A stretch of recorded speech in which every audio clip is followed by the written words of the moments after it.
वैसे तो जिस शहर से मैं आया हूँ वो शहर की जो पर्सनैलिटी है वो बाइलिंगुअल थी और उसी के ऊपर झगड़े भी हुए थे।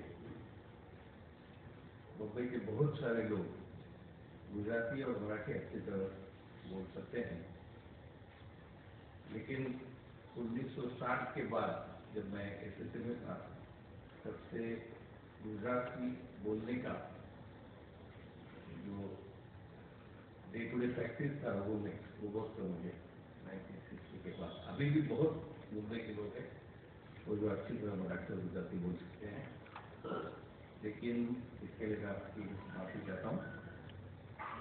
मैं हिंदी में बात करूँगा और बीच में अंग्रेजी में।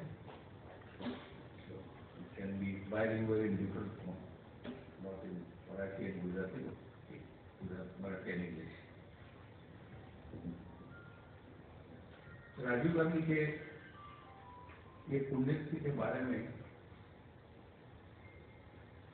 दो चीज हम बहुत अच्छी तरह ध्यान में रखनी चाहिए। वो ये है कि राजीव गांधी की हत्या अनपेक्षित नहीं है, अनएक्सपेक्टेड नहीं है। आप उसकी उस स्थिति, जागतिक स्थिति आप देखोगे तो आपको पता चलेगा कि इस भारतीय उपखंड में बहुत सारे लोकप्रिय नेता नैसर्गिक दृष्टया मृत्यु नहीं होने पाए। जुल्फिकार अली भुट्टो पंतप्रधान थे, उनको मिलिट्री में निकाल दिया, उनके पद से जेल में डाल दिया और उनको फांसी चढ़ाया गया मिलिट्री कोर्ट में। तब सब देशों में कहा गया था कि ये जुडिशियल मर्डर है। भुट्टो का राजकारण क्या था, राजनीति क्या थी, भारत के बारे में वो क्या सोचते थे, वो बात मैं इसमें नहीं लाना चाहता, लेकिन भुट्टो का जुडिशियल मर्डर हुआ। उसके बाद 30 वर्ष के बाद उनकी बेटी बेनजीर भुट्टो, उसकी भी हत्या हो गई। उसको तो डायरेक्ट गोली से उड़ा दिया गया। ये सब भारतीय उपखंड के मामले हैं। अपने बाजू में बांग्लादेश में मुजीबुर रहमान की हत्या हो गई और सिर्फ मुजीबुर रहमान की नहीं, उनके पूरे फैमिली की। शेख हसीना बच गई क्योंकि वो घर में तब नहीं थी, अभी वो प्रधानमंत्री बन गई। मुजीबुर रहमान की वहां हत्या हो गई। ये हत्या होने के बाद 1979 भुट्टो, उसके पहले 1975 मुजीबुर रहमान, 1984 इंदिरा गांधी और 1991 राजीव गांधी। बीच में जहां से हम बहुत खरीदे थे, जिसके बारे में हंगामा हुआ, वो स्वीडन के जो पंतप्रधान थे ओलफ पाल्मे, उनकी भी 1986 में हत्या हो गई। मतलब 15 वर्ष के अंदर 4 प्राइम मिनिस्टर, 4 पॉपुलर लीडर वो देश के मारे गए हैं। इसको कोई कोइंसिडेंस नहीं कह सकता, योगायोग नहीं कह सकता है। इसको कोई ये भी नहीं कह सकता है कि ये नेचुरल था। इसका मतलब ये नहीं है कि अपना देश अभी भी उस तरह की हत्याकांड से पूरा मुक्त हुआ है। उसकी परिस्थिति आप देखोगे तो 1980 to 1984 हम ध्यान में नहीं लेते। 1980 to 1984 4 वर्ष में जब जनता पार्टी का राज था तब ये हुआ नहीं था। जनता पार्टी राज जाने के बाद 1980 to 1984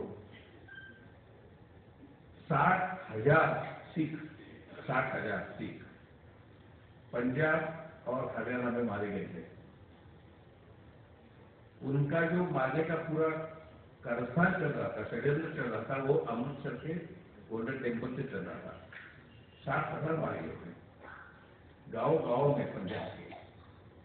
दहशत इतनी थी वो खालिस्तानी कमांडो को और all India Sikh students federation के दहशतवादियों की, कि गांव के लोग पुलिस थाने में तकरार करने भी नहीं जाते थे कि हमारे फैमिली का आदमी कोई मर गया। उनको ये धमकी दी जाती थी कि पुलिस थाने में तकरार की जाएगी तो आपका घर में नहीं रहेगा। तो ये हत्याकांड जो है वो 1980 से लगातार अपने देश में चालू है। 1980 to 84 ये सिखों के हत्याकांड के बारे में कोई बोलते नहीं। कोई ऐसा नहीं कहता है। हम जो पत्रकार लोग हैं, हम पत्रकार लोगों को 1980 to 1984 में मैं इकोनॉमिक टाइम्स में था, एक प्रश्न पढ़ता था कि ये जो मार रहे हैं इनको क्या कहें।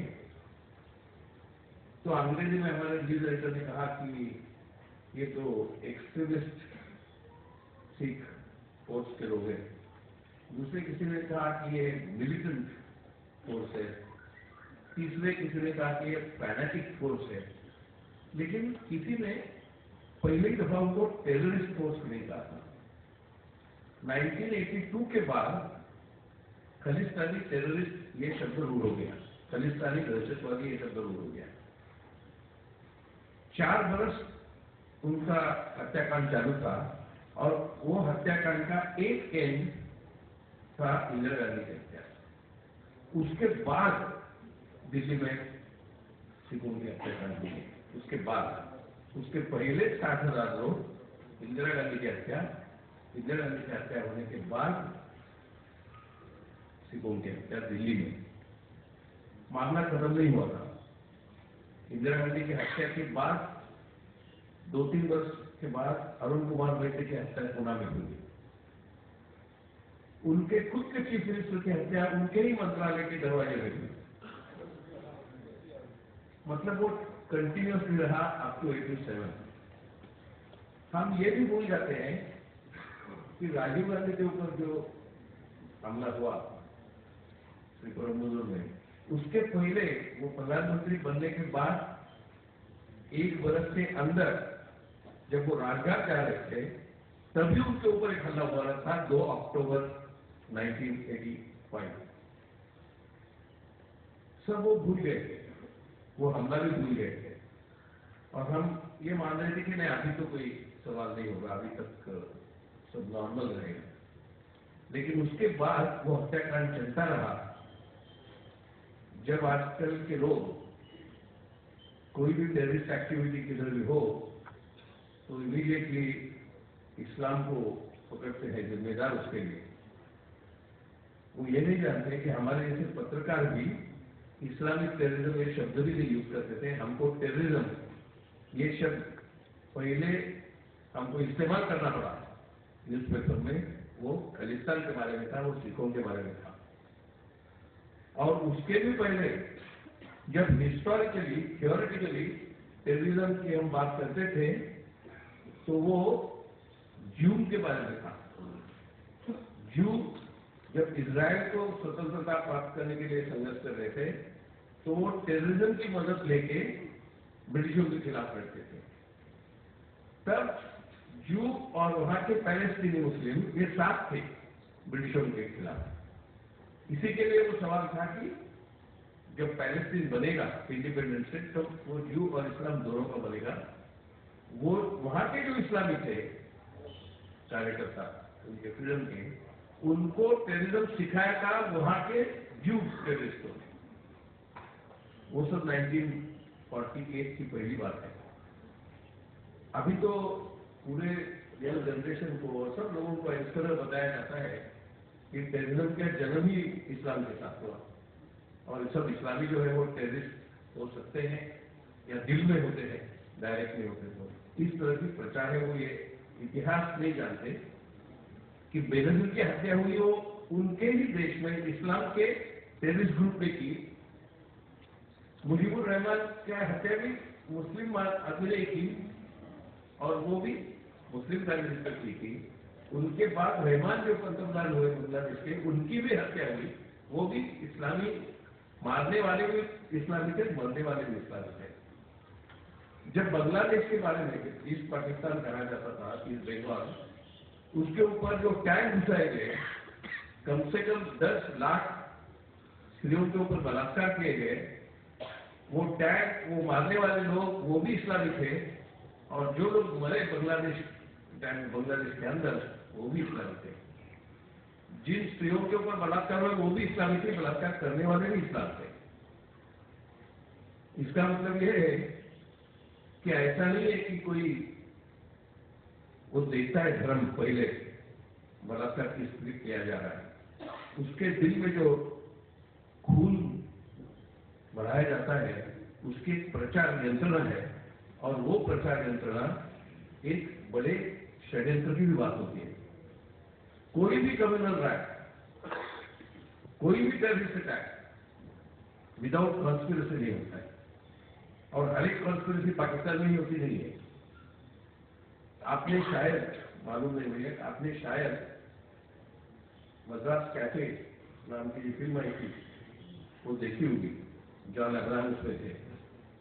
उसमें का एक डायलॉग है, मैंने उनके निर्माताओं को पूछा कि आपने कितना सच और कितना झूठ, राजीव गांधी के हत्या के ऊपर जो फिल्म है कितना सच और कितना काल्पनिक है इसमें, तो उन्होंने कहा 75% सच है, 25% फिल्म बनाने के लिए हमने स्टोरी का आधार लिया है। इसके लिए जॉन अब्राहम के एक कैरेक्टर उन्होंने दिखाई है। लेकिन उसमें एक डायलॉग ऐसा है कि जब राजीव गांधी की हत्या का प्लान होता है तो वो पूछता है कहां कहां से आपको अभी मैसेज आ रहे हैं, किस तरह का सवाल, ये सवाल नहीं है, इस तरह का सवाल है, और इंडिकेट वो करता है हाँ दोनों बाहर के देशों से, दोनों पाश्चिमात्य देशों की तरफ से हमको ग्रीन सिग्नल मिला है। मतलब खून किया तमिल टेररिस्टों ने, वो तो इस्लामी नहीं थे, वो हिंदू थे, तमिल टेररिस्टों ने खून किया, उनको मदद आ रही थी बाहर से, उन्होंने नाम नहीं दिया लेकिन इंडिकेट किया, वो नाम अमेरिका और इजराइल का नाम डायरेक्ट किया नहीं मदद कर, लेकिन बहुत क्लियर से सिग्नल आता है। इसका मतलब यह है कि राजीव गांधी की हत्या सिर्फ तमिल टाइगर्स ने की नहीं है, उसका एक बड़ा जागतिक षड्यंत्र है। क्योंकि वो आप कब हुई है आप देखोगे तो आपके ध्यान में अंतर्राष्ट्रीय राजकारण किस तरह से चलता है ये पता चलेगा। 1991 राजीव गांधी की जो हत्या हुई वो एक बरस इतिहास में, अर्वाचीन इतिहास में ऐसा है कि पूरा माहौल भारत का नहीं सिर्फ पूरे दुनिया का माहौल वही बरस में बदल रहा था, वही बरस में, एक बरस में। आप जरा सा ध्यान आपको याद भी आ सकता है, वही बरस सोवियत यूनियन डिसइंटीग्रेट हो गया। सोवियत यूनियन जो देश है खत्म हो गया, उसके पास 25,000 न्यूक्लियर वेपन्स थे, वो एक कोल्ड वॉर में सबसे पावरफुल सेक्टर था, अमेरिका को आह्वान दे सकता था। ऐसे अमेरिका को आह्वान दे सकने वाला 25,000 न्यूक्लियर वेपन्स होते हुए भी खुद की रक्षा नहीं कर सका, एक्सप्लोड हो गया। 15-25 साल में 15 देश बन गए, और अभी भी कहते हैं कि अभी भी उसका थोड़ा थोड़ा चल रहा है, लेकिन अभी वो प्रोसेस स्टॉप हो गया। 15 राष्ट्र बन गए। ये 25 बरस है, जिस 25 बरस के बारे में बात कर रहे हैं राजीव गांधी की हत्या के बाद। राजीव गांधी सोवियत यूनियन का डिसइंटीग्रेशन नहीं देख सके, क्योंकि राजीव गांधी की हत्या 21 मई को हुई, तब वो डिसइंटीग्रेशन शुरू हो रहा था, और दिसंबर 25 को पूरा डिसइंटीग्रेशन हो गया। लेकिन राजीव गांधी को मतलब जो लोग कोई सोचते थे दुनिया के बारे में, इसमें राजीव गांधी थे, उनको पता चल रहा था कि जग बुरी तरह से बदल रहा है, और ये जो बुरी तरह है उसको रोकना चाहिए। उनकी हत्या होने के पहले प्रधानमंत्री नहीं थे राजीव गांधी, तब भी वो 2 राष्ट्र प्रमुखों को मिले गए थे। एक थे रशिया के गोर्बाचेव, सोवियत यूनियन के तब, और दूसरे थे सद्दाम हुसैन। सद्दाम हुसैन भी मारे गए। उसके पहले लीबिया के गद्दाफी और यासर अराफत, उनके साथ उनकी बात हुई थी, अराफत भी मारे गए, गद्दाफी भी मारे गए। अब ये रिकॉर्ड पे है, और जो जो कमीशन थे राजीव गांधी के हत्या के बारे में अपॉइंट किए गए, उन्होंने ये नोट किया है कि राजीव गांधी के हत्या के संबंध में ऐसा कुछ होने वाला है, ऐसा कोई हादसा होने वाला है, ऐसा कोई कॉन्फ्रेंस चल रहा है, ये इंफॉर्मेशन यासर अराफत ने तब के पंतप्रधान चंद्रशेखर को दी थी। ये सब कमीशन में लिखा हुआ है। मतलब कहां की बात, यासर अराफत कहां है? पैलेस्टीन में वो जूल हार्विस्टन के खिलाफ लड़ाई कर रहे हैं। वो भी एक नॉन अलाइनमेंट की उदाहरण है कि उनको तमिल लोग खून करने वाले ये कैसे समझा? वो तमिल लोग खून करने वाले नहीं थे, उसका षड्यंत्र बड़ा था। उनको दूसरे किधर से समझ आया था कि तमिल टाइगर नहीं खून करेंगे तो दूसरा कोई करेगा, लेकिन राजीव गांधी की हत्या होने वाली कब होने वाली है? क्योंकि अभी तुमको ये लग रहा था कि अभी आधा इलेक्शन तो हो गया है और आधा पोर्शन ऑफ इलेक्शन हो जाएगा और राजीव गांधी प्रधानमंत्री बनेंगे तो पूरा उनका पॉलिटिक्स अलग होगा। ये 6-7 बरस का एक्सपीरियंस है उसके बाद, वो 6-7 बरस का एक्सपीरियंस क्या था? आपको ये अचरज होगा जान के, मुझे भी कभी कभी होता है कि जिन्होंने इस देश में कंप्यूटर लाया, राजीव गांधी ने, जिस कंप्यूटर को आरएसएस से लेकर कम्युनिस्टों तक सबने विरोध किया, सबने विरोध किया। तब मैं न्यूज़पेपर में times of India, economic times में था, हमारे टाइम्स ऑफ इंडिया के यूनियन वाले कहते थे इसके खिलाफ हम स्ट्राइक करेंगे, किया भी उन्होंने। और मैं बदनाम हुआ क्योंकि मैं कंप्यूटर के खिलाफ नहीं था। उनको लगा कि मैं राजीव गांधी के बारे में बोल रहा हूँ। मैं बोला राजीव गांधी का सवाल क्यों नहीं था? कंप्यूटर आना चाहिए, देश में मॉडर्निटी आनी चाहिए। इसका एक कारण ये था जो बताया गया है मौसी जी ने, कि जब टेक्नोलॉजी मिशन बनाया था तब राजीव गांधी ने मेरी पहचान श्याम पिटोला से करके दी थी, और जो देवघर नाम के टेलीकॉम हेड थे तब, वो देवघर के साथ महाराष्ट्र का टेलीकम्युनिकेशन में क्या कर सकते हैं इसके बारे में जो इंडिपेंडेंट कमेटी रखी थी, वो जनरल के कमेटी में मैं था। सवाल मैं किधर था ये नहीं है, सवाल यह है कि 1991 में जब राजीव गांधी की हत्या हुई, जिन्होंने कंप्यूटर लाया था वो खुद राजीव गांधी इंटरनेट कर नहीं सके क्योंकि इंटरनेट नहीं था, वो गूगल नहीं कर सके क्योंकि वो गूगल नहीं था, वो फेसबुक पे नहीं जा सके क्योंकि फेसबुक नहीं था, ट्विटर नहीं था, व्हाट्सएप नहीं था। जिन्होंने ये रिवोल्यूशन अपने हाथ में ली है और जिस रिवोल्यूशन का फायदा लेके अब प्रचार यंत्रणा खड़ी की जा रही है, वो जिन्होंने ये टेक्नोलॉजी हमें दी, उनको पूरी तरह से भुला गया है। और कहां से भुला गया है, कहां से कहां तक? आपको शायद पता होगा कि भारत से अमेरिका जाने वाले जो लोग थे, विद्यार्थी, नौकरी करने वाले, बहुत कम थे। 1960 में एकदम कम थे। आप में बहुत सारे लोग अमेरिका गए होंगे, मैं बहुत दफा जाता हूँ पत्रकारों के। 1960 to 1970 में अमेरिका में न्यू जर्सी हो या कैलिफोर्निया हो, इंडियन रेस्टोरेंट और इंडियन स्टोर्स की ज्यादा चर्चा नहीं थी। एक कहां से होता था इंडियन रेस्टोरेंट और इंडियन शॉप। अभी ऐसा आपको स्टेट नहीं मिलेगा अमेरिका में कि जहां इंडियन रेस्टोरेंट और इंडियन शॉप मिले, लेकिन 1960 to 1970 बहुत कम लोग गए थे, 3-4 लाख लोग गए थे बस। जाना शुरू हुआ जब राजीव गांधी ने टेक्नोलॉजी मिशन और टेक्नोलॉजिकल मॉडर्नाइजेशन शुरू किया। आज जो जिनकी उम्र आज 25 से 50 तक है, वो सब अमेरिका में जो है, इनके बारे में बात कर रहा हूँ, यूनिवर्सिटी में हो, नासा में हो, माइक्रोसॉफ्ट में हो, कहाँ भी नौकरी करने वाले आर्किटेक्ट हो, ये सब लोग ज्यादातर राजीव गांधी के पॉलिसी से वहां गए हैं। अच्छा है वहां गया, उसमें कोई नहीं, आपको शायद वो डिबेट आपको याद होगा नहीं होगा, तब प्रेस पे चर्चा शुरू होने लगी कि राजीव गांधी की पॉलिसी से लोग अमेरिका जाए। ये जो कंप्यूटर रिवोल्यूशन ला रहा है उसका परिणाम यह है कि ये लोग अमेरिका जा रहे हैं। तो ये पॉलिसी पूरा गलत है। ये आरएसएस से लेकर कम्युनिस्टों तक, कम्युनिस्ट लोग अमेरिका के खिलाफ थे तो समझ सकते थे, लेकिन आरएसएस वाले के खिलाफ थे। प्रमोद महाजन अभी वो मर चुके, प्रमोद महाजन तो बड़े बड़े भाषण दिए कंप्यूटर के खिलाफ तब। और जो लोग वहाँ राजीव गांधी के ये कंप्यूटर पॉलिसी या टेक्नोलॉजी पॉलिसी से गए, वो सब 99.99% आज राजीव गांधी के खिलाफ 99% of the LRI population, the beneficiaries of policy of Nehru, Indira and Rajiv. Nehru क्यों? क्योंकि अपने देश की जो IIT है वो नेहरू ने शुरुआत की थी। अपने देश की जो इसरो जैसी संस्था है, ONGC जैसी संस्था है, वो इंदिरा गांधी ने शुरुआत की।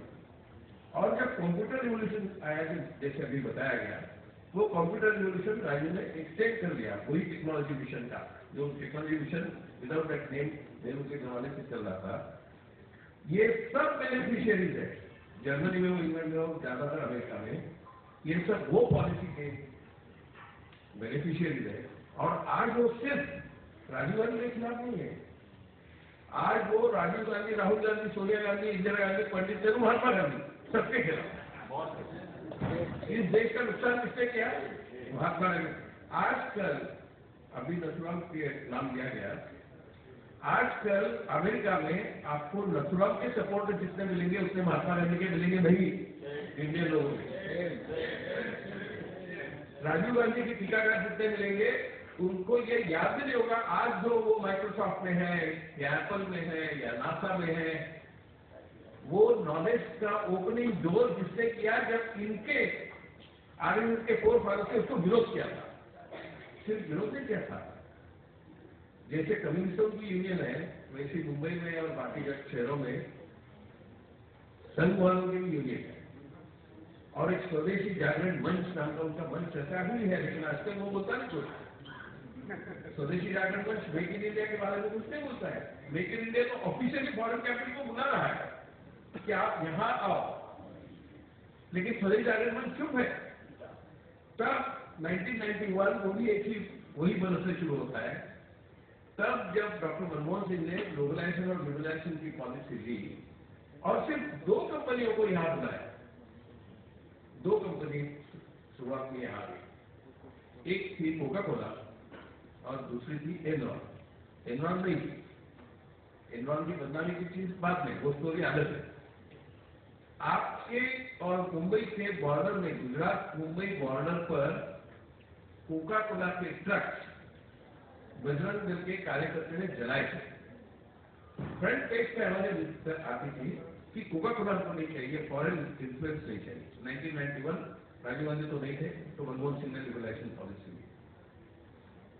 और अभी जो लोगों ने कोई भी फॉरेन कैपिटल यहां नहीं आना चाहिए कह रहे थे, वही लोग अब कहते हैं कि हमारा महत्व क्या है कि हम अभी 15,000 करोड़, 20,000 करोड़, 75,000 करोड़ कैपिटल फॉरेन से ला रहे हैं।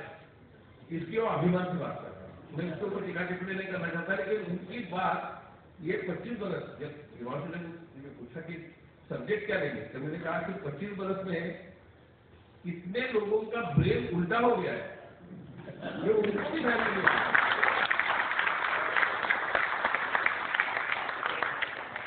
जीएसटी की बात करते हैं, जीएसटी का जब फॉर्मूला आया तब जब जो गुजरात के मुख्यमंत्री थे, अभी प्रधानमंत्री है, उन्होंने कहा पूरा देश भी जीएसटी इम्प्लीमेंट करेगा तो हम भी गुजरात का नहीं करेंगे। अभी वो कहते हैं कि अभी ममता और जयललिता आने से जीएसटी भी पूरा हो गया। जीएसटी को कांग्रेस ने कभी खिलाफ किया ही नहीं था, उन्होंने सिर्फ रिकमेंडेशन तो दिया था। जीएसटी के खिलाफ नहीं, जीएसटी की पॉलिसी मनमोहन सिंह और चिदम्बरम। मुद्दा 25 बरस का है। 25 बरस में हम सब लोग भी यहां बैठे हुए टीकाकार और जो न्यूट्रल है वो या कांग्रेस वाले हैं, हम सब लोग भी 25 बरस में क्या क्या हुआ ये सब भूल गए।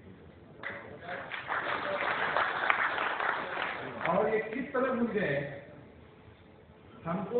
मैंने कहा जब मैं कंप्यूटर खोलता हूँ या मेरा लैपटॉप खोलता हूँ तब मुझे हमेशा कोई लोग उसके ऊपर गणपति रखते, लक्ष्मी रखते, ठीक है, जैसे राजीव गांधी का उधर फोटो नहीं लगा था, लेकिन तब कभी विचार करके सोचता हूँ कि समझो कि 1985 में ये कंप्यूटर और ये टेलीफोन रिवोल्यूशन नहीं आता तो आज के मोबाइल नहीं आ सकते थे। और आज का जमाना without mobile, without internet, without computer हो ही नहीं सकता है। और जब ये लोग विरोध कर रहे थे, उनकी पॉलिसी जीत जाती तो 15-20 बरस उसके बाद कंप्यूटर नहीं आता और ये एनआरआई कम्युनिटी नहीं होती। एनआरआई कम्युनिटी वहां जा ही नहीं सकती थी क्योंकि जॉब जो थे वो हाईटेक जॉब थे।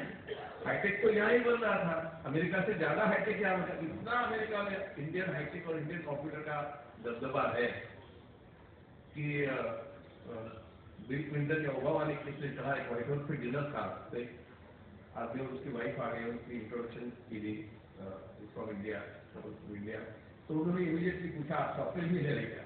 वो सॉफ्टवेयर इंजीनियर नहीं थे, वो डॉक्टर थे। लेकिन फिर ओबामा या क्लिंटन याद है मुझे कहा कि नहीं, इंडिया के जो आते हैं वो तो सॉफ्टवेयर कंप्यूटर नहीं होते। इतना दबदबा जो पैदा हुआ ये 25 बरस में हुआ है। और ये 25 बरस में और कहते हुआ है, जब राजीव गांधी की हत्या हुई, जैसा मैंने कहा, वही बरस सोवियत यूनियन डिसइंटीग्रेट हो गया और वही बरस हत्या के पहले 2 महीने गल्फ वॉर 1 हुआ जॉर्ज बुश सीनियर के नेतृत्व में।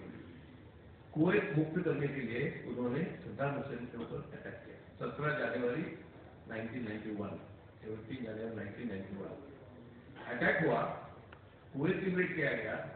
कम से कम 2 लाख इराकी मारे गए। इराक पे कब्जा करना शुरुआत हो गई, फिर भी सद्दाम थे पूरा कब्जा कर नहीं सके। वो पूरा कब्जा करने की भाषा 9/11 के बाद, वर्ल्ड ट्रेड सेंटर के ऊपर जो अटैक हुआ उसके बाद जॉर्ज बुश के बेटे ने की। मुद्दा ये था कि जब राजीव गांधी गोर्बाचेव को मिले और सद्दाम को मिले, तब आज की जो ये समस्याएं सब हम देखते हैं, वो समस्याएं आज की तरह थी नहीं। अमेरिका ने 1991 में और बाद में 2002 में दोनों टाइम ऐसा कहा है कि हम जा रहे हैं उधर, हमारी मिलिट्री भी जा रही है, हमारे एडवाइजर जा रहे हैं, हमारे पैसे जा रहे हैं, हमारी मदद जा रही है, हमारे आर्म्स जा रहे हैं। क्यों?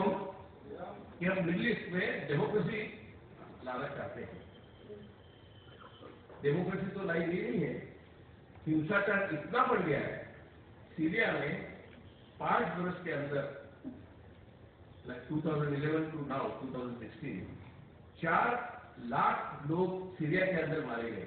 वो सब सीरिया में, सीरिया में जो सिविल वॉर चालू है, यादी युद्ध चालू है, उसमें मारे गए। इजिप्ट में कम से कम 1.5 लाख लोग मारे गए, वो इजिप्शियन स्प्रिंग के बाद। उधर भी मुस्लिम ब्रदरहुड के जब लोग आ गए सब। लीबिया में उसी तरह की यादवी हो गई और बाद में उसमें गद्दाफी भी मारे गए। अभी आप देखोगे तो जिसको ISIS का नाम लेके हमको सब धमकाते हैं कि सब अभी इस्लामी भारत के तरुण लोग, युवा लोग भी जा रहे हैं ISIS में। वो ISIS कौन सी जगह पे है? वो वही है सीरिया और इराक। उसका नाम ही है Islamic state of Iraq and Syria. और जब ISIS का नाम लेते हैं तब अलकायदा किधर है ये बताते ही नहीं। जब हत्या 9/11 का अटैक हुआ वर्ल्ड ट्रेड सेंटर के ऊपर, तो जॉर्ज बुश ने भाषण किया था कि अलकायदा ने प्लान किया हुआ अटैक है, तब ISIS का नाम ही नहीं था। तो 2001 से लेकर 2010-11 तक हमको बताया जाता था कि ये अलकायदा का अटैक है। एकदम 2011 से ISIS आ गया, अभी कोई अलकायदा खुद भी बताते ही नहीं। जब मैंने पूछा कोई लोगों को, अपने सिक्योरिटी वालों को या बाहर, मैंने अलकायदा के बहुत सारे कार्यकर्ता ISIS में थे, कार्यकर्ता थे। वो कार्यकर्ता जब ISIS में गए तो हमने अनाउंस क्यों नहीं किया कि अलकायदा से बहुत सारे लोग ISIS आ रहे हैं? एकदम on 5 morning we started reporting on ISIS without reporting on al Qaeda. जैसे कोई भी कहां भी कोई भी खून हो, छोटा कोई गैस सिलेंडर भी स्फोट हो, पहली न्यूज आएगी टीवी पे कि इंडियन डिवाइजन इमीडिएटली रिपोर्टर को इमीडिएटली सब कह देते हैं कि इंडियन डिवाइजन है। बाहर के देश में जो हो तो पहले कहते थे अलकायदा ने किया, अभी कहते हैं ISI। मीडिया आप ध्यान में रखो, मैं मीडिया में होते हुए आपको कहता हूँ कि मीडिया आप पढ़ो, नहीं तो हमारे रुक जाएंगे। लेकिन बहुत दिमाग बैलेंस रख के पढ़ो। 90% of the stories paid news वगैरह की क्या बकवास है। 90% of the news is paid news. Election के टाइम में इलेक्शन पेड न्यूज का मतलब प्रोपागेंडा पेड। टीवी की चर्चा हो, टीवी पे जो चर्चा होती है उस एक ही दिशा में जाती है, वो एक ही दिशा में ली जाती है।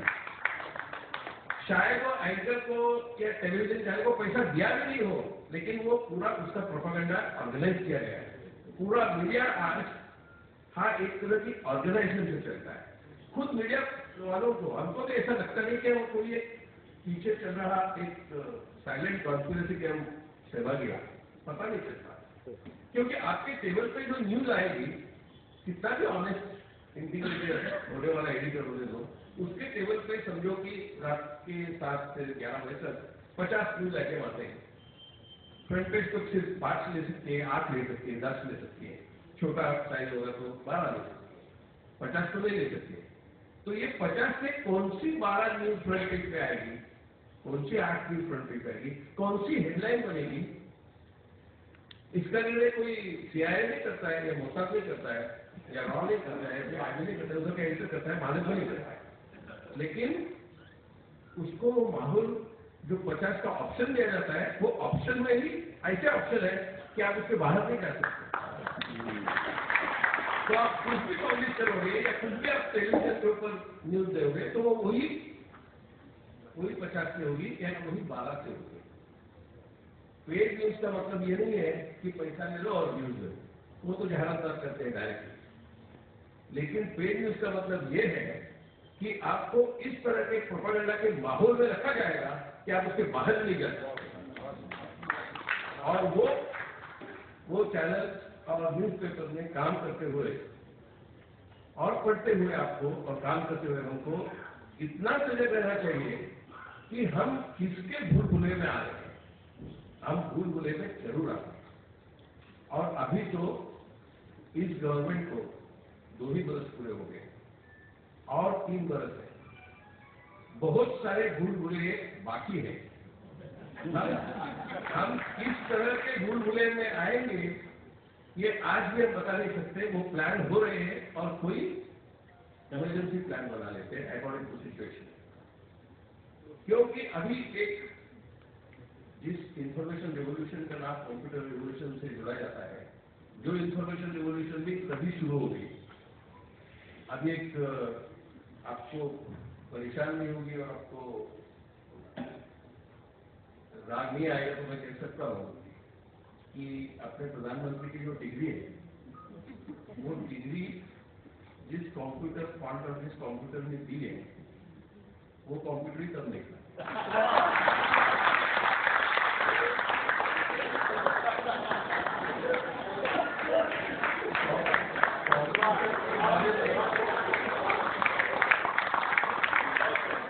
कंप्यूटर के बारे में मैं खासी लायक कॉन्फिडेंस से कह सकता हूँ कि मैं पूरा कंप्यूटर रिवोल्यूशन काम किया है, उसके विरोध में जो आंदोलन हुआ उसके आंदोलन देखा है, मैं पूरा देखा हूँ। 1979-80 तक PC, जिसको पर्सनल कंप्यूटर कहते हैं, वो था ही नहीं दुनिया में, भारत में नहीं, अमेरिका में नहीं। और कोई मुझे मेरी डिग्री वो PC के ऊपर 1979 में दे कि वो माइक्रोसॉफ्ट के फॉन्ट के ऊपर, और बाकी सब स्टूडेंट के हाथ से लिखी हुई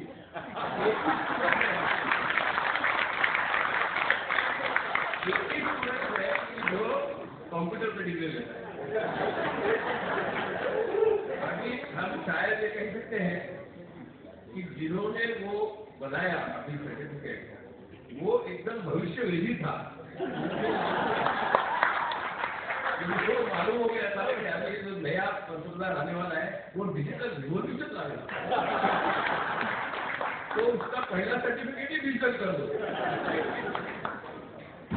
अभी सैम पिट्रोडा का एक ऑटोबायोग्राफी है, तो मासिक में है, और सैम पिट्रोडा की ऑटोबायोग्राफी जब पब्लिश हुई मुंबई में, मुकेश अंबानी अध्यक्ष थे, मैं साइड में था और सैम पिट्रोडा का इंटरव्यू एक एडिटर ले लिया। तो सैम पिट्रोडा को वो एडिटर ने पूछा कि आप राजीव गांधी के साथ रह गए, आप मॉडर्निटी की बात करते हैं, आपने टेलीकॉम रिवोल्यूशन में स्टार्ट किया था, अब अभी ये डिजिटल रिवोल्यूशन की कल्पना आगे आ गई है, उसके बारे में आपको क्या कहना है? बड़ा प्रोग्राम था, कम से कम 800 लोग सुनने वाले थे। तब सैम पिट्रोडा ने कहा कि नया आइडिया नहीं है, ये राजीव गांधी ने 1985 में दिया था, वही आइडिया के चला रहे हैं। उन्होंने जाहिर बोला कि ये नया आइडिया नहीं है, इसलिए कोई नया प्रधानमंत्री नहीं दिया है, ये सब पुराना आइडिया है। और आप शायद मेरा ऑटोबायोग्राफी पढ़ो, नहीं तो वो टाइम का टेलीकॉम डिबेट पढ़ो, उसमें पूरा भारत किस तरह से डिजिटल हो सकता है उसके बारे में चर्चा है, जब मॉडर्न डिजिटलाइजेशन नहीं था। ये सैम पिट्रोडा का जाहिर भाषण है मुंबई में। तो उनको पूछा गया कि लेकिन अभी गंगा क्लीन हो रही है, उसके बारे में आपको क्या है? तो उन्होंने कहा क्लीन गंगा प्रोजेक्ट ये टेक्नोलॉजी मिशन का महत्वपूर्ण मुद्दा था 1985 में।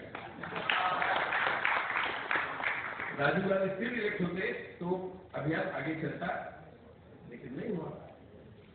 और जब राजीव गांधी की हत्या के बारे में बात हुई तब सैम पिट्रोडा इतने आशुपूर्ण हो गए कि उन्हें ज्यादा बात करना मुश्किल हो गया, क्योंकि उनको ये लग रहा था कि जो ड्रीम 1985 वो तो पहले है, actually before Rajiv Gandhi became prime minister he had come to India on invitation of Indira Gandhi, not of Rajiv Gandhi. He didn't join Rajiv Gandhi supporters, but Indira Gandhi ने लाया था। जब इंदिरा गांधी ने पहले अपना निशान अंटार्कटिका पे लगाया, तब की ये सब चर्चा है। और राजीव गांधी ने जब हाथ में सूत्र ली और सैम पिट्रोडा को टेक्नोलॉजी मिशन दिया, तब उसमें क्या क्या चीजें थी? Malaria eradication, clean Ganga project, literacy mission, planting tree, environment के बारे में था। ऐसा जो 10 पॉइंट प्रोग्राम टेक्नोलॉजी का मिशन था, एजुकेशन के बारे में, यूनिवर्सिटीज के बारे में, वो ही सब अलग अलग नाम लेके हम कुछ नया शोध लगाया, इस तरह से आगे लाया जा रहा है, क्योंकि उनके पास कल्पना ही नहीं है, कल्पना हो ही नहीं सकती आरएसएस के साथ।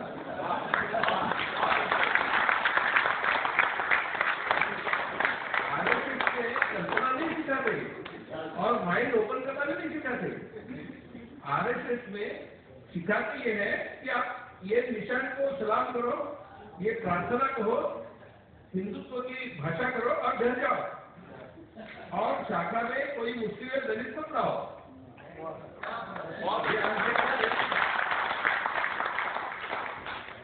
आरएसएस के ऑफिसेस पे 15 अगस्त को फ्लैग नहीं चढ़ाया जा रहा था टिल 1976 और बाद में टिल 1997। जब बहुत चर्चा हुई तब 1976 में इमरजेंसी के टाइम में कोई आरएसएस ऑफिसरों ने लगा दिया। फिर भी जब 1997 में 50th एनिवर्सरी ऑफ इंडिपेंडेंस हुई तब डर के मारे उन्होंने लगाना शुरू किया, क्योंकि वो कहते थे ये स्वतंत्रता नहीं है, ये स्वातंत्र नहीं है, हमको अखंड भारत चाहिए और ये अखंड भारत का तिरंगा झंडा नहीं हो सकता। अभी इनको अखंड भारत चाहिए मतलब बांग्लादेश और पाकिस्तान भी उनके साथ चाहिए, तो बांग्लादेशियों को क्या हटा रहे हो?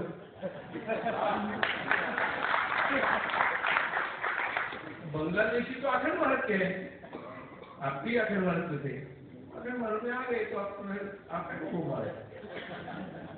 उसी तरह पाकिस्तान के बारे में पूछ सकते हैं, सवाल ये नहीं होगा। पॉलिटिक्स, राजनीति और ये बात भौगोलिक नीति बात अलग है, लेकिन जिस उनकी मैं क्या कह रहा हूँ कि उनकी नीति नहीं है कोई फिक्स, एक जनरल ब्रॉड फ्रॉडुलेंट एजेंडा है हिंदुत्व का,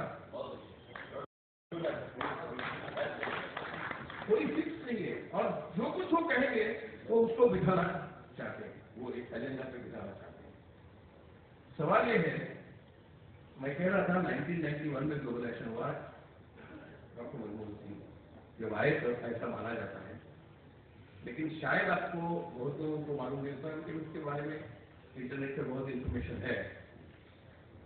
लिबरलाइजेशन का पहला ढांचा राजीव गांधी ने 1985 में बनाया, और वो 1985 में बनाने के बाद उन्होंने कहा, क्योंकि department of post and telegraph ऐसा नाम था, और department of post and telegraph में क्या चलता था, दोनों चलता था। उधर मनी ऑर्डर भी होती थी, टेलीग्राफ भी होते थे, और उसका ब्यूरोक्रेसी इस तरह से टाइट हो गया था कि टेलीकॉम रिवोल्यूशन आपको करना है, ज्यादा से ज्यादा लोगों के पास फोन होना चाहिए, तो ये पोस्ट एंड टेलीग्राफ की ब्यूरोक्रेसी अलग करनी चाहिए। इसी के लिए उन्होंने पहला लिबरलाइजेशन स्टेप लिया, डिपार्टमेंट ऑफ पोस्ट अलग किया और डिपार्टमेंट ऑफ टेलीकॉम अलग किया, और सैर पेट्रोल देवदत्त साहब को टेलीकॉम डिपार्टमेंट पूरा दे दिया। That was the first liberalization step in which even private sector had some role. So private sector had to contribute to public sector. It was PP project. तो मेल्ट्रॉन नाम की महाराष्ट्र इलेक्ट्रॉनिक डेवलपमेंट कॉर्पोरेशन जो company है महाराष्ट्र में, उधर जो office था वहाँ देवदत्त साहब और तेजल साहब हमारी कमेटी बैठती थी। तब उनको पता चला था कि पूरे देश पे ये ज्यादा डाले का है, तो अपने को पूरा तरह फ्रीडम चाहिए, बहुत सा इन्वेस्टमेंट लगेगी और प्राइवेट सेक्टर से भी आ सकती है। आपको शायद ये याद नहीं होगा या होगा भी कि आप 1986-87 में किसी को आप फैक्स नहीं कर सकते थे, फैक्स ही नहीं था। यहाँ छोड़ो 1988 की जो इलेक्शन हुई जब मैं अमेरिका गया था, 1988 की इलेक्शन में जब पहली दफा जॉर्ज बुश चुन के आ गए सीनेटर में, तब 1988 में मैं अमेरिका से भी यहाँ फैक्स नहीं कर सकता था। अमेरिका में भी वेस्टर्न यूनियन ऑफिस में जाके जहाँ पैसे भेजते आपको मालूम होगा, तब मैं पूरा टाइप करता था मेरा मैटर, और वो टाइप करने के बाद आपको मालूम है पत्रकारों को लिखना पड़ता है कि 100, 200 जितने शब्द होते जाते हैं 100, 200 ऐसे लिखना पड़ता है, और 1000 वर्ड वॉज द लिमिट। 1000 शब्दों से ज्यादा शब्द हो गए तो हम वो हमारे जो लाइसेंस था वेस्टर्न यूनियन का उसके ऊपर कर नहीं सकते, तो हमारी कॉपी 1000 वर्ड के अंदर होनी चाहिए। तो वो 1000 वर्ड गिन के, और उन्होंने क्या तो बहुत उपकार मानते हुए कहा था, हम फुल स्टॉप काउंट नहीं करते। तो हम वेस्टर्न यूनियन के ऑफिस में जाते थे और कॉपी देते थे, और वो टेलीप्रिंटर से यहाँ कॉपी। ये 1988 इलेक्शन का मैंने खुद इकोनॉमिक टाइम्स को रिपोर्ट वहां से भेजी। भारत में 87-88 में फैक्स नाम की चीज आ गई, लेकिन एजुकेटेड लोगों में भी फैक्स के बारे में कुछ मैं दोस्त नहीं था किसी को, लेकिन मालूम नहीं था फैक्स। तो एक आदमी गया एक फैक्स सेंटर पे 1989 में इलेक्शन हुई ना, राजीव गांधी जिसमें हारे हुए 1989 के इलेक्शन है, तो 89 में थोड़े थोड़े फैक्स सेंटर्स आए महाराष्ट्र में। तो जो कोई रिपोर्टर इलेक्शन कवर चले गए, तो वो रिपोर्टर ने वो आगे मुझे लोगों को पूछा यहाँ कोई फैक्स ऑफिस है क्या, तो मैंने कहा है नहीं, लेकिन मेरा फैक्स तो मराठी में रह जाएगा ना। इतना नॉलेज एजुकेटेड लोगों में था कि फैक्स भाषा नहीं जानता है, आप फैक्स में डायग्राम में डालो, ड्राइंग में डाला जाएगा वो, लेकिन तब 1989 में भी एजुकेटेड लोगों में फैक्स के बारे में इतनी कम इंफॉर्मेशन थी। ये सब post and telegraph department Rajiv Gandhi ने अलग किया। आपको शायद बहुत सारे लोगों को याद होगा कि टिल 1986-87 हमारे सारे मध्यम वर्गीय लोग ऑफिस को एक तरह लेट परमिशन लेके पोस्ट में खड़े रहते थे, टेलीविजन का और रेडियो का लाइसेंस भी भर लेते। रेडियो का लाइसेंस था 15 रुपए और टेलीविजन का लाइसेंस था 60 रुपीज, और वो 15 रुपए और 60 रुपीज अपने पासपोर्ट जैसा एक बुक मिलता था, और उसके ऊपर लिखते थे कि इन्होंने 60 रुपीज भर दिया है, 15 रुपए भर दिया, तो आपको रेडियो रखने की परमिशन है और टेलीविजन रखने की परमिशन है। तब टेलीविजन भी बहुत कम थे, लेकिन फिर भी इतना ये सब ब्यूरोक्रेसी था, राजीव गांधी ने एक ऑर्डिनेंस निकाल के सब खत्म कर दिया। भाषण किया कि ये सब लाइसेंस आया, लाइसेंस का जमाना आया, कब आया?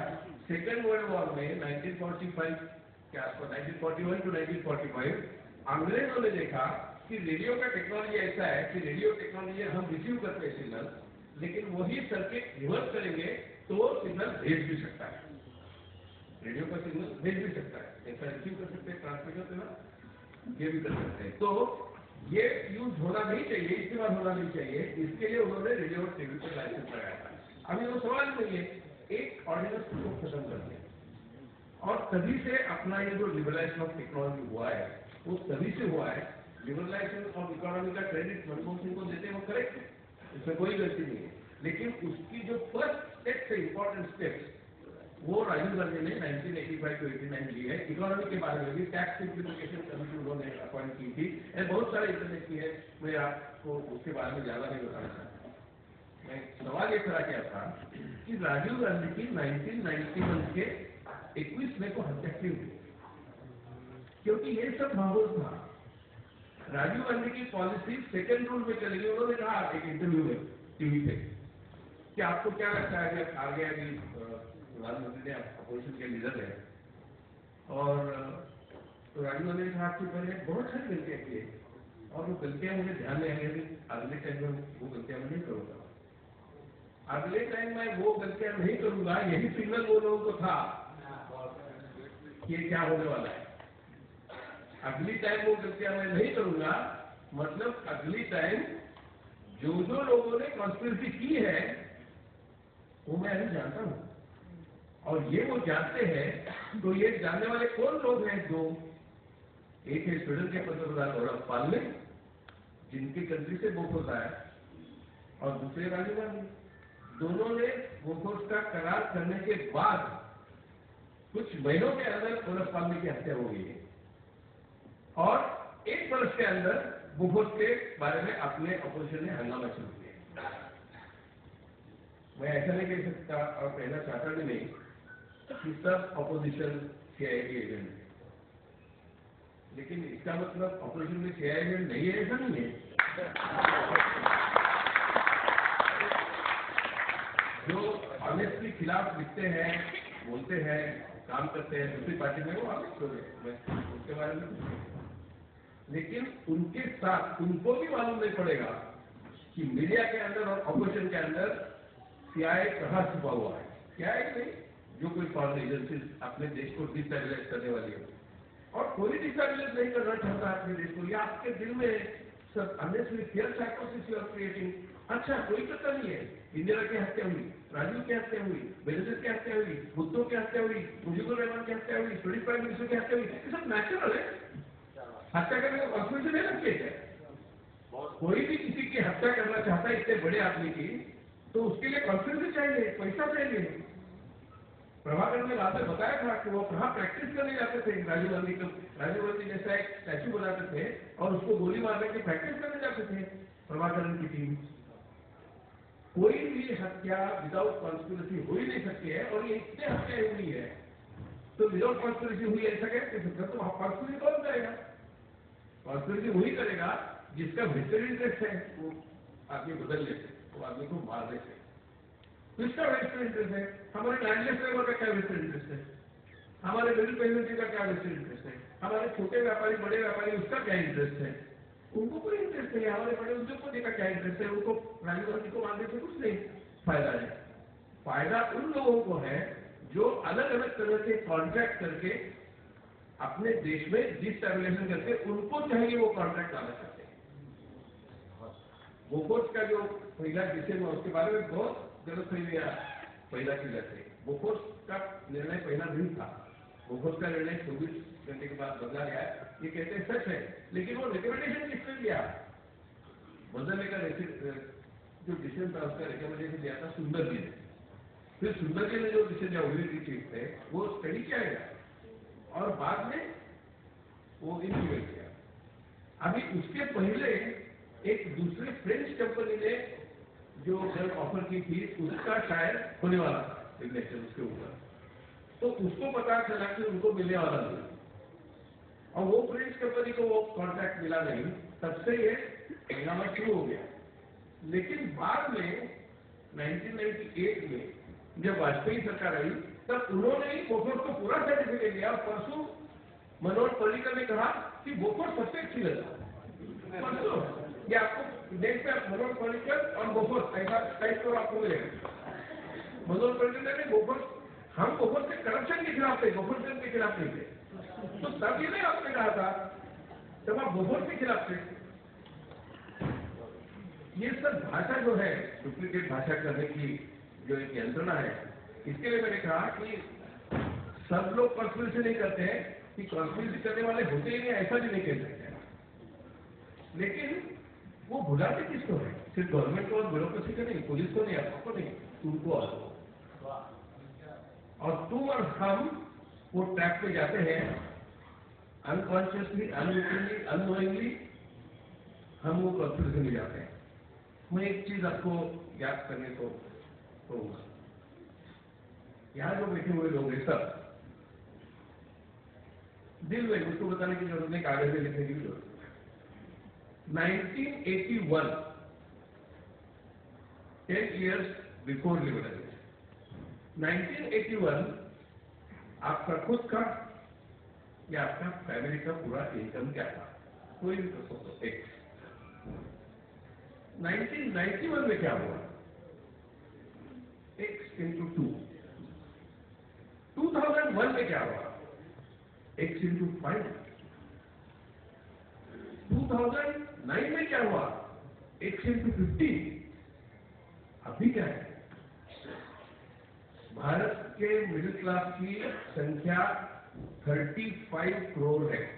35 करोड़ का मतलब अमेरिका का जो टोटल पॉपुलेशन है 30 करोड़, उससे 5 करोड़ सिर्फ अपने देश में मिडिल क्लास की पॉपुलेशन, सिर्फ middle class 35 crore, more than entire American population, 5 crore more than American population, और you can say 7 times entire British population is middle class in India. 7 Britain अपने मिडिल क्लास में रह सकते हैं, 7 ब्रिटेन देश अपने मिडिल क्लास में, 5 करोड़ लोग हैं ब्रिटेन, यहाँ 35 करोड़ है। और ये 35 करोड़ मिडिल क्लास जो बन गया, इतना बड़ा मिडिल क्लास नहीं था 1981 और 91 के पहले। वो जो मिडिल क्लास है, ये मिडिल क्लास को लगता है कि उनकी बुद्धिमत्ता इतनी अफट है, उनका काम इतना ग्रेट है, उनका एजुकेशन इतना ग्रेट है कि ये सब इनको उनको चाहिए, मिलना ही चाहिए, ये उनको अधिकार है उनका। इसका मतलब उसके पहले जो काम करते थे उनका बुद्धिमत्ता नहीं था 1981 के पहले। अभी एकदम बुद्धिमान लोग होते हैं, वो इतने भी सुसंग नहीं है, इतने भी देशफुल नहीं है कि 1991 के बाद इकोनॉमी ग्लोबलाइज हो गई। इकोनॉमी ग्लोबलाइज नहीं होती तो आपको इंटरनेशनल अपॉर्चुनिटीज नहीं मिलती।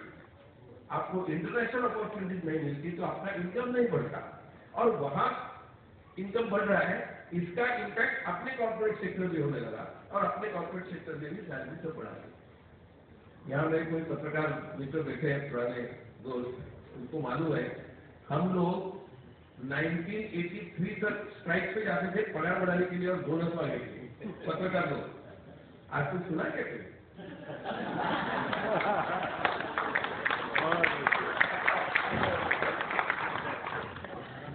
पूरा मीडिया में रहता था, पूरा 4 months जब इंदिरा गांधी की हत्या हुई 1984 में, उसके 4 महीने पहले पूरा टाइम्स ऑफ इंडिया बंद था।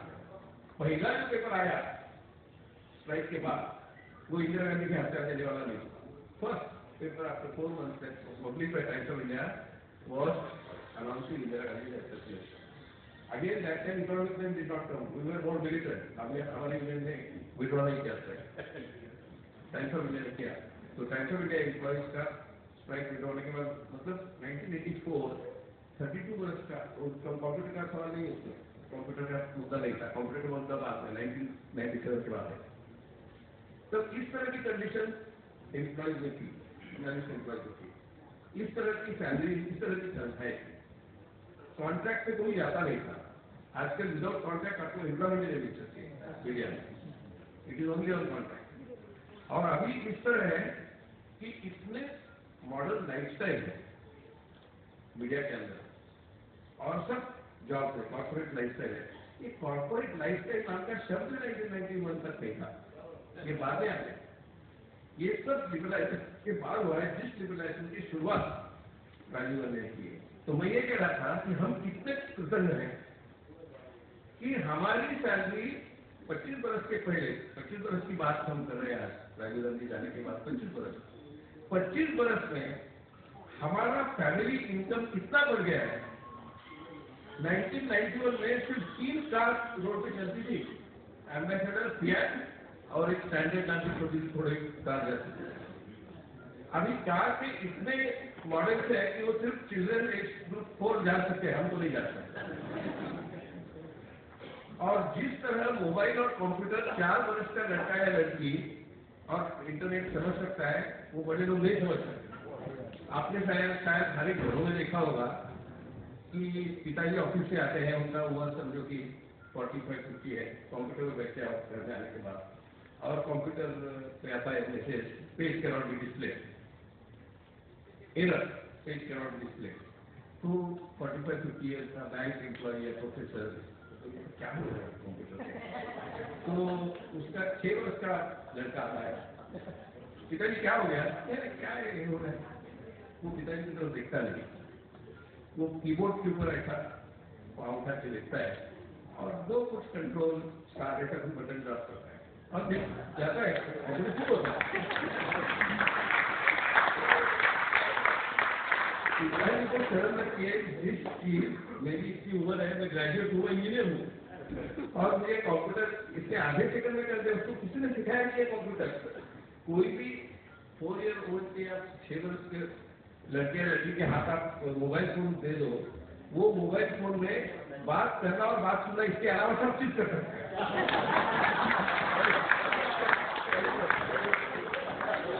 जो हमारे जैसे लोग हैं 45-50, वो सबसे कम मोबाइल का यूज करते हैं। मतलब तो मैसेज देते हैं, मैसेज भेजते हैं, फोन पे बात करते हैं, डायरेक्ट देखते हैं। लेकिन ये 5 चीजों के अलावा बहुत सारे कंप्यूटर पे चीजें हैं मोबाइल पे, ये सब वो लड़के दसिए जाते हैं और उनका उम्र है 6-5 कभी कभी। अभी ये नॉलेज कहाँ से आ गया? स्कूल पे थोड़े पढ़ाते, माँ और पिता की पढ़ाई नहीं सकते, उनको ही मालूम नहीं है, कॉलेज में नहीं पढ़ाते, कोई न्यूज़पेपर में नहीं पढ़ाते हैं, तो इनको आता है कैसा? इसको कहते हैं genetic transfer of information of latest technology.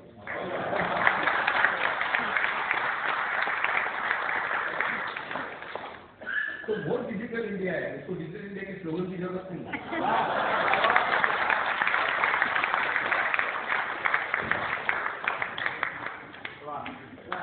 मुद्दा ये है कि अपना जो आज का लाइफ पूरा टेक्नोलॉजी ड्रिवन है, इतने काम मॉडल्स है, इतने, तब आपको याद होगा राजीव गांधी के पास हमारे सब मीडिया के लोग गए और उन्होंने कहा कि टेलीविजन फ्री करना चाहिए।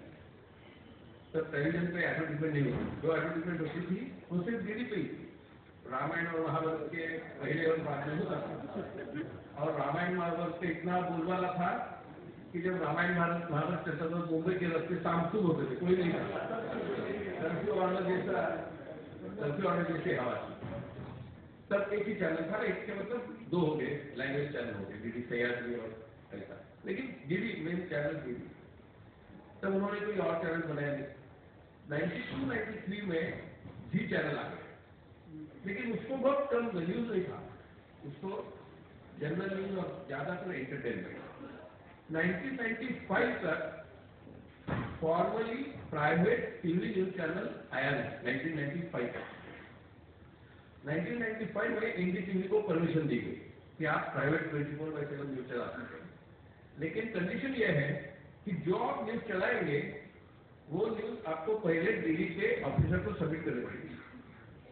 उसके खिलाफ प्रणय राय ने लेटर लिखा मनमोहन सिंह को। प्रणय राय आपको शायद मालूम होगा, वो राजीव गांधी के क्लासमेट थे, एनडीटीवी के संस्थापक प्रणय राय राजीव गांधी के क्लासमेट थे। तो उन्होंने खत लिखा कि जब टेलीकॉम डिपार्टमेंट सेपरेट किया गया तभी कहा गया था कि soon time will come when we will liberate television from only government control and make news also available free, freedom of press आ जाएगा। वो कोट करके उन्होंने लेटर दिया नरसिम्हा राव मनमोहन सिंह को। वो खत और उसका रेफरेंस देख के क्लियर कर दिया 1995। एक ही दफा वो सवाल पूछा गया कि आपने सबमिट की थी क्या न्यूज की? नहीं, बाद में पूरा न्यूज पूरा हो गया 1995 के बाद, मतलब इफेक्टिवली 1996। आज हम 2016 में बात करें, मतलब सिर्फ 20 बरस हुए। 20 बरस में अपने देश में 1000 चैनल्स है, 1000 चैनल्स, और 1000 चैनल्स में 300 न्यूज चैनल्स है, लैंग्वेज चैनल्स को करके। Tamil channel, Malayali channel, Telugu channel, Gujarati Marathi channel, Marathi में कम से कम 11 न्यूज चैनल है। अभी इतना एक्सप्लोजन ऑफ इंफॉर्मेशन है, इतनी हर एक तरह की इंफॉर्मेशन आपको मोबाइल पे आती है, इंटरनेट पे आती है, टीवी पे आती है, व्हाट्सएप पे आती है, न्यूज़पेपर्स पे आती है। मैं ये नहीं समझ पाता कि इतनी इंफॉर्मेशन होने के आपका माइंड इतना ब्रॉड होना चाहिए, वो तो स्विंग हो रहा है। ये मुझे समझ में नहीं आ रहा है। इंफॉर्मेशन रिवॉल्यूशन हम कहते हैं, उसको डिसइंफॉर्मेशन रिवॉल्यूशन हो गया है। आपको कौन सी इंफॉर्मेशन गलती से दी जाएगी वो प्लान कर लें, कौन सी छपाई नहीं जाएगी, कौन सी सप्रेस की जाएगी, उसके बारे में ज्यादा चर्चा है। कौन सी इंफॉर्मेशन आपके पास आनी चाहिए, ये प्राइवेट सेक्टर भी नहीं कर रहा है। इतने चैनल्स है, फिर भी सब चैनल्स आप देखोगे तो आर्गुमेंट क्या था, हम जब मांग रहे थे freedom of press and more television channel, argument ये था कि एक ही चैनल का एक ही लाइन होगा वगैरह, थोड़ा सा आगे है। लेकिन आप कोई भी न्यूज देखोगे, कोई भी बड़ा नेता भाषण दे रहा है या भाषण दे रहा है, प्रेस कॉन्फ्रेंस दे रहा है, तो उसको सामने 20 माइक्रोफोन और कैमरा रहते हैं। इसका मतलब यह है कि वही चीज सब दिखाई जाएगी ना, अलग तो नहीं, कुछ वही होगी दूसरी। टीका टिप्पणी की बात में पैनल में वाले वो बात रहते हैं एक के खिलाफ, उसमें तो आपके हेडलाइन में कुछ नहीं होती, कभी कभी तो सब्जेक्ट क्या है भी नहीं मालूम पड़ता है। पैनल डिस्कशन में किस बारे में इतनी तामझाम की चर्चा चल रही है, ये भी नहीं कभी कभी समझ में आता है। इतने आर्गुमेंट, जोर जोर से आवाज, एक में के ऊपर आवाज, ये सब चलता रहता है। मतलब जो इरादा था इंफॉर्मेशन रिवॉल्यूशन का, जो कंप्यूटर का पॉइंट राजीव गांधी ने लाया, तो there should be more enlightened informed democracy. अभी what we are having is most unenlightened, most uninformed and even disinformed democracy. और इसी के लिए अपना जो संघर्ष है, मतलब लोगों का, मैं तो राजीव गांधी, कांग्रेस, राहुल गांधी, सोनिया गांधी, इसके बारे में बोलने की जरूरत है। अपना ये सवाल तुम्हारा और अपना है, ये सवाल सोनिया और राहुल का नहीं है, ये सवाल कांग्रेस पार्टी का नहीं है, तुम्हारा और अपना सवाल है कि इस देश में जो पूरी फ्रीडम मूवमेंट की लीडरशिप थी, उसको हटाना शुरू हो गया। ऐसे मत समझो कि प्लानिंग कमीशन हटाया गया, प्लानिंग कमीशन ब्यूरोक्रेटिक हो गया था, और ऐसा नहीं है। वो प्लानिंग कमीशन को हटाने से आप नेहरू की नीति को खत्म कर रहे हैं। आप जवाहरलाल नेहरू यूनिवर्सिटी का नाम गोलवलकर यूनिवर्सिटी दे, लेकिन यूनिवर्सिटी के अंदर ह्यूमन राइट है, स्टूडेंट्स है। जवाहरलाल नेहरू यूनिवर्सिटी का नाम जवाहरलाल नेहरू की लीगेसी क्या है वो बताने के लिए वो नाम ले आया गया। वो उनके नेहरू को क्या मालूम है जवाहरलाल नेहरू यूनिवर्सिटी बनेगी 1969 में, वो तो मान गए थे 64 में। लेकिन एक लीगेसी, अपने पूरे फ्रीडम मूवमेंट की लीगेसी है, वो रहनी चाहिए। पॉलिसी किस तरह से बनी, पूरे 20th सेंचुरी में किस तरह के संघर्ष है, पूरा फर्स्ट वर्ल्ड वॉर हुआ, पूरा सेकेंड वर्ल्ड वॉर हुआ। मुसोलिनी ने नेहरू को बुलाया था जब वो रोम एयरपोर्ट के साथ मुझे मिले आए, नेहरू जी ने कहा कि मैं मिलूंगा नहीं आपको। मुसोलिनी को मिले थे मुंजे साहब एयरफोर्स के, और वहां से उन्होंने यूनिफॉर्म लाया।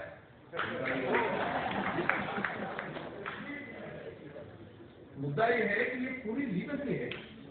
रविन्द्रनाथ टैगोर, पंडित नेहरू, महात्मा गांधी, इवन सुभाष चंद्र बोस, ये सुभाष चंद्र बोस के बारे में भी आगे इंफॉर्मेशन देते हैं। अभी तो इतना हंगामा, 2 महीने प्रेस में फ्रंट पेज और टीवी पे, वो सब कॉन्फिडेंस लाओ, कॉन्फिडेंस लाओ, कॉन्फिडेंस, सब कॉन्फिडेंस लाया, 116 फाइल्स दे।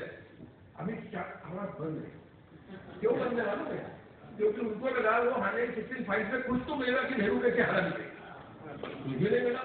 और नेहरू ने उसकी प्रशंसा की, वही मिला उसको, तो अगले बोलने में कोई फायदा नहीं है। तो पूरा चुप, 2 महीने आपने हंगामा किया, 2 महीने आपने हंगामा किया, वो कॉन्फिडेंस लाओ, पूरा लिटरेचर लाओ, अभी क्या कुछ बंद क्यों हो गया? पूछा जब आ रहा है क्या हो गया? एक भी इंफॉर्मेशन उनको ऐसी मिली नहीं कि जिसमें वो नेहरू को उसमें बदनाम कर सकेंगे। तो नेहरू को बदनाम तो करना चाहिए। तो एक एक के बाद कुछ ना कुछ दिखाते रहते हैं।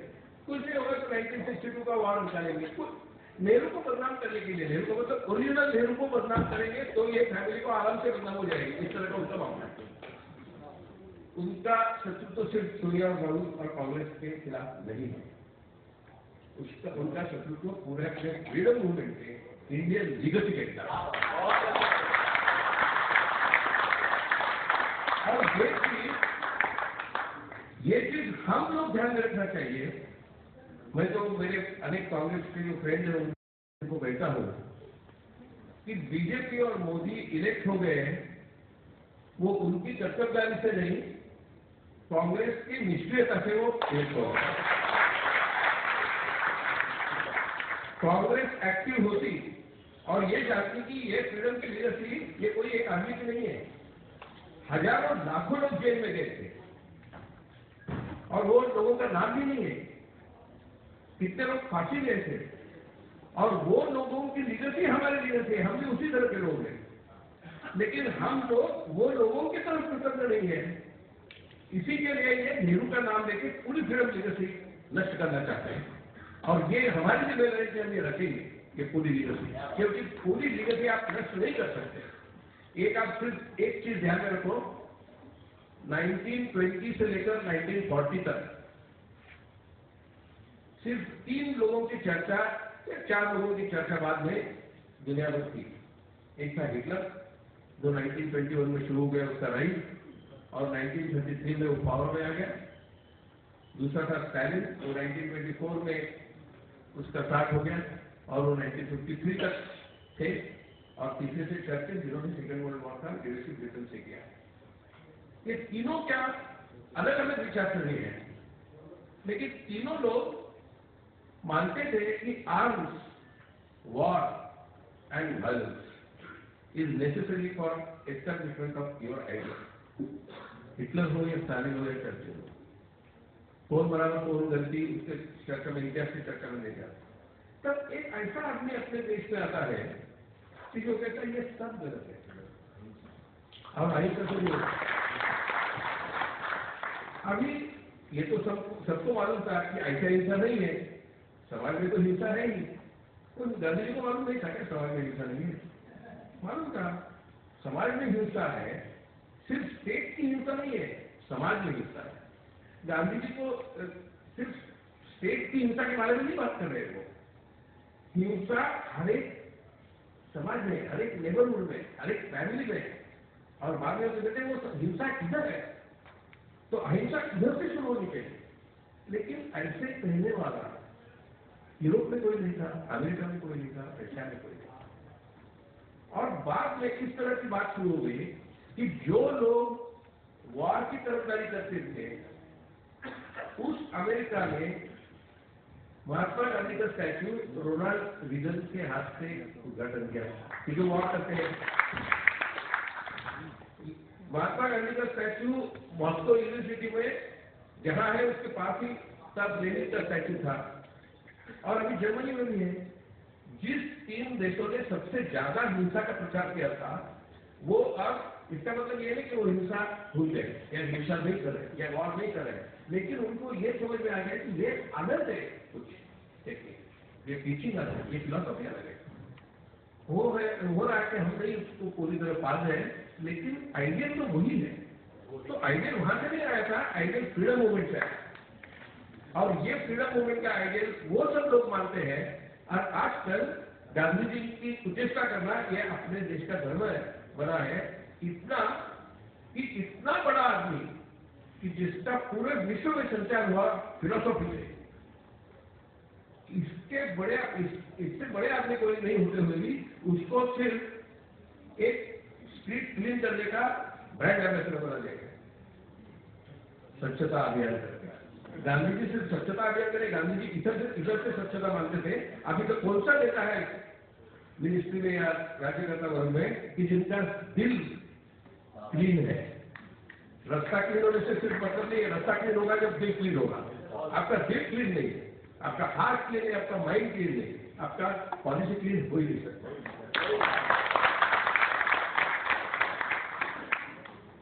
गांधी जी के सब टीचिंग्स माने नहीं जाते, सबको मालूम है। कोई घर में ऐसे अच्छा नहीं रखता है, कोई खाली पहनता भी नहीं है, दारू भी पीते हैं लोग गुजरात में भी।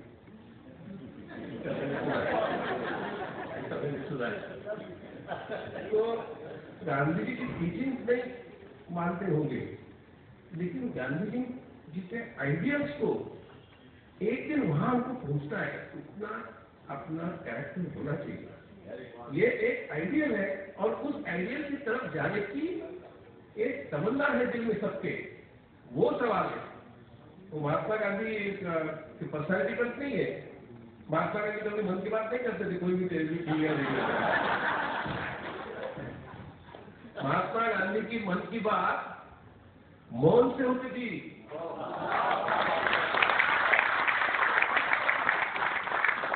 एक एक वीक, एक एक महीना गांधी जी जब भंडर साइड पे जाते थे मौन पाते थे, लेकिन उनका जो मौन था वो इतना लोकल था कि वो क्या सोचते हैं ये कन्याकुमारी से लेकर नागालैंड काश्मीर तक सब जानते थे।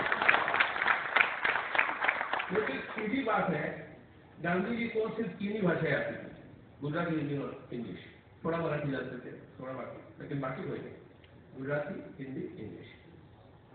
लेकिन राजगोपालाचारी जो हिंदी नहीं जानते थे, कामराज जो हिंदी नहीं जानते थे, इंग्लिश भी नहीं जानते थे, वो तमिल नेता हो वो भी गांधी जी के अनुयायी हैं।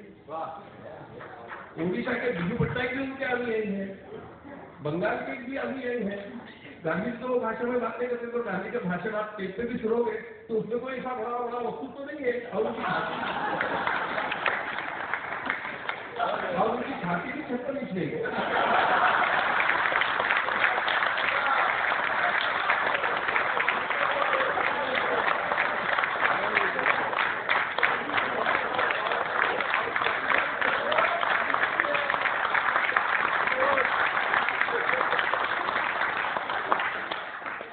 हल्की सी छाती, हल्का सा आवाज, इतना मृदु आवाज की माइक से जाता भी नहीं था, अच्छी तरह आप सुनोगे तो पता चलेगा। कभी कभी तो उनका डेंशनर नहीं था बराबर, तो कभी कभी वो क्या बोल रहे हैं ये भी सामने जो लाखों लोग बैठे थे उनको पता नहीं चलता था, लेकिन समझ जाते थे इनके मन की बात क्या है। जब उन्होंने एक चले जाओ या क्विट इंडिया का नारा दिया, तो उनको कोई टेलीविजन नहीं था, कोई रेडियो नहीं था, कोई व्हाट्सएप नहीं था, कोई पूरे देश में मैसेज गया नहीं थे, न्यूज़पेपर के ऊपर सेंसरशिप थी, मीडिया नहीं साथ में, लेकिन पूरे देश में और देश के बाहर में मैसेज गया। इसका कारण यह है कि मीडिया रिवॉल्यूशन जरूरत है, लेकिन जिसको ऐसा लगता है कि मीडिया कंट्रोल करके पूरा देश कंट्रोल करोगे, उनकी एक गलत वजह है कि लोगों का माइंड मीडिया कंट्रोल करता है। लोगों का माइंड अनुभव से बनता है, मीडिया से नहीं। तूर की दाल 250 रुपीज है तो मन की बात सुनने से प्राइस कम नहीं होती। जब कोई मेक इन इंडिया का स्लोगन लेके 5% भी फॉरेन कैपिटल नहीं आता है, तो मीडिया में कहो या ना कहो उसके बारे में लोगों को समझता है नौकरी जा रही है, नौकरियां नहीं आ रही। गुजरात में भी बहुत लॉकआउट है। तो लोगों को अनुभव से जो चीज समझती है वो मीडिया के, अच्छा मीडिया हो तो भी मीडिया से नहीं समझती। इसी के लिए मैं कहना चाहता हूं कि राजीव गांधी ने मीडिया फ्री किया, वो इस हेतु से किया कि वो फ्री होगा तो इंफॉर्मेशन रिलेटेड एनलाइटेंड डेमोक्रेसी मिलता।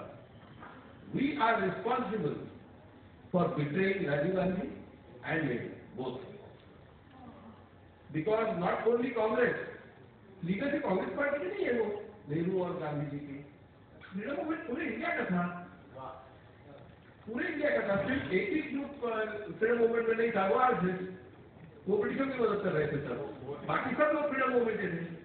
तो फ्रीडम मूवमेंट की वो लीगसी पूरे इंडिया की लीगसी है। वो आप प्लानिंग कमीशन बंद करो, वो जवाहरलाल नेहरू का इंस्टीट्यूशन का नाम बदल दो, बदल दो, उससे क्या होता है? इतिहास से नहीं बदलता है। जब मैं पाकिस्तान में आया था वो चीज बोल के मैं मेरा भाषण खत्म करूंगा, मैं पाकिस्तान गया था 4-5 दफा गया, लेकिन एक दफा जब गया था तब मुशर्रफ का रास्ता, तो जिस टैक्सी में बैठा हुआ टैक्सी के ड्राइवर से मेरी बात शुरू की। मैंने पूछा आप कहाँ से? मैंने उसको बताया कि मैं इंडिया से हूँ। तो बोला साहब हम भी आपके ही देश में थे, लेकिन 1947 के बाद यहाँ आ गए, लेकिन यहाँ कुछ बना नहीं। क्यों नहीं बना? देखो ना, मुशर्रफ की डिक्टेटरशिप में उसके पहले जिया उल हक की थी, उसके पहले आयुब खान की, याया खान की थी, क्यों नहीं? बोला आपके पास नेविजीत है, हमारे पास नहीं।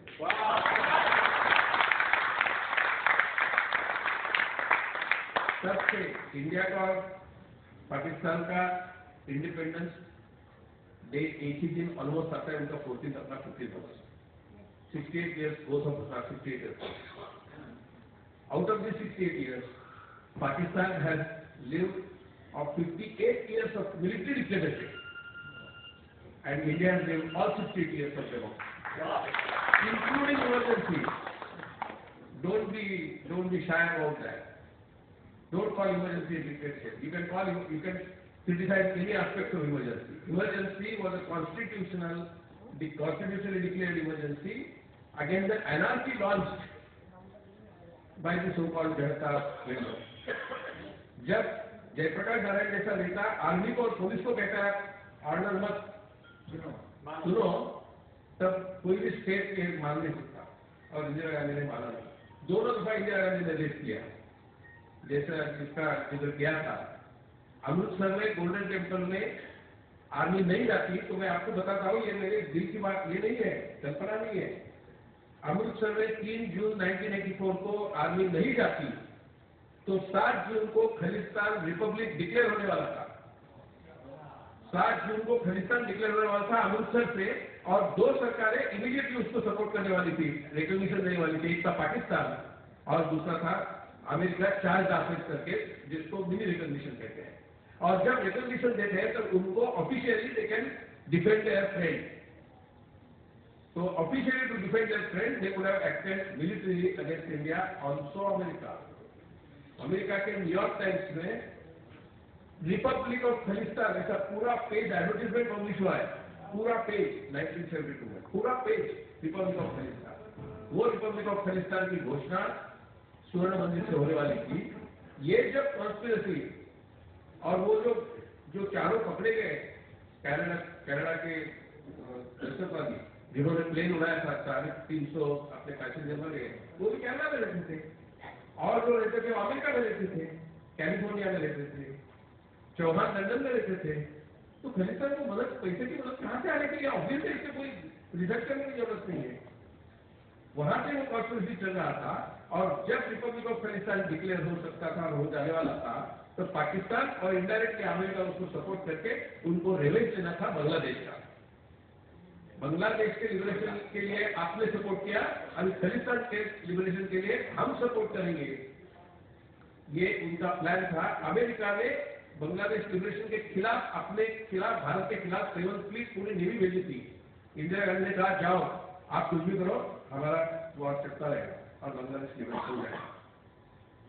अमेरिका ने वो कभी डिसेंटली एक्सेप्ट नहीं किया कि उनको एक डेवलपिंग कंट्री से एक लेडी प्राइम मिनिस्टर ने कहा कि गेट आउट।